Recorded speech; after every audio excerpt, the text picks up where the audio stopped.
So not quite as calm as I expected for the first few hours, but anyway, John's got his harness on, so that's great. He's doing something at the front of the boat, not quite sure what, but I'll be glad when he gets back. But now look, it's calmed totally down. 5.1 knots. Look where the wind is. It's not too strong. It's going to be perfect. So we're just enjoying the sail now. That's where we're heading, the Andamans and the Epurb. And yeah, look at that. Both sails are up, the head sail and the main sail. And yeah, it's going to be a great few days. Good morning. Well, I've nearly finished my night watch, so I'm just coming to the end of a 4-hour stint. What did I do? Well, every 15 minutes I have an alarm on my phone that goes off so that I kind of get up and look around the boat, look out for ships, make sure everything's okay.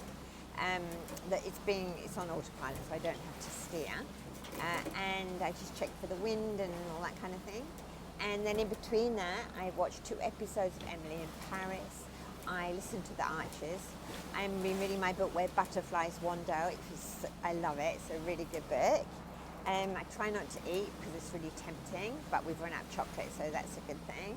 And yeah, John will be up soon, and then I'll probably go back to bed for a few hours. But it's been a great sail, and we're probably about 8 hours away from Port Blair. So yeah, not long to go now. So there you go. I'll see you when I get there. And then I'll wait till that puffs up a bit, and then I'll turn it over.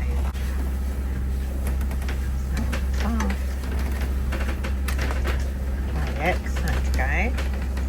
And then I'm going to add this egg.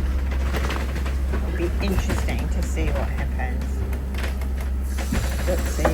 Oops, I didn't want that to happen. Put that back in the middle. Whoops. Oh yeah, it's rolling around so much because of the boat. I'm going to break the egg too. That might help. Whoa. Hang on, let's fold it up. Let's see how that's going to work. It's going to be like a...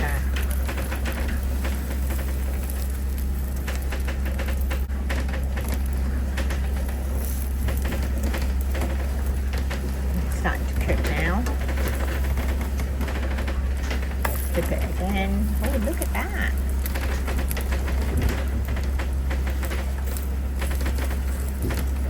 I want to make sure that stuff inside is cooked.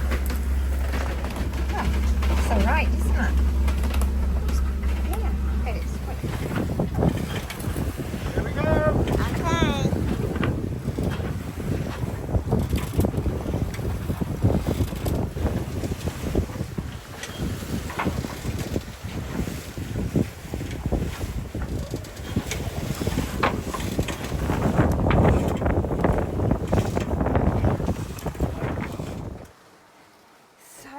We are almost there. We're probably about an hour out. John's just finished off the last of the paperwork. We had to write lists of everything that we have on board restores, so lists of everything in the freezer, our cupboards, all the expiry dates, all our personal stuff, value.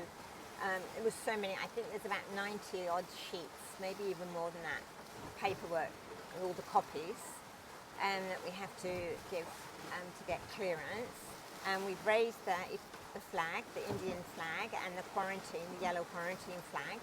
So when we get in, we'll let them know just before we're just outside the harbour.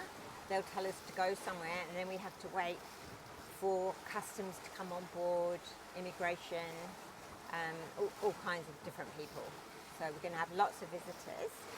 So I'm going to have to make myself look a bit respectable and have a shower and put some nice clean clothes on, and so our adventure begins. So yeah, not long now. We don't have internet because it just suddenly stopped working.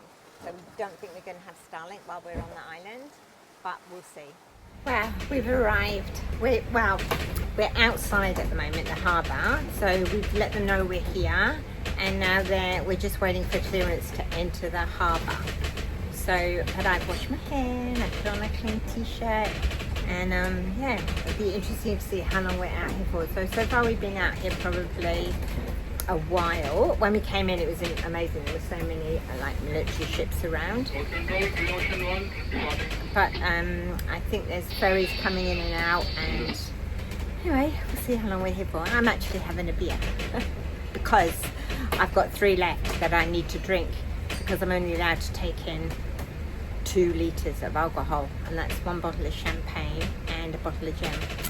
So I'm drinking beer. So after an hour, Port Control asked us to move into an anchorage in the harbour, and then shortly after that a police boat came alongside and just asked us a few questions. Then our agent asked us to go ashore and pick up the immigration, and we took them on board, and then the Coast Guards came on board, and then our agent was also with immigration, so all the paperwork started to happen. The Coast Guards then came on a tour of the boat, and I opened a few cupboards, showed them the safety equipment, but nothing. They didn't check any dates or anything like that, and they just kept apologising for any inconvenience. They were absolutely lovely, so it all happened very quickly. Then we made sure to get our stamp.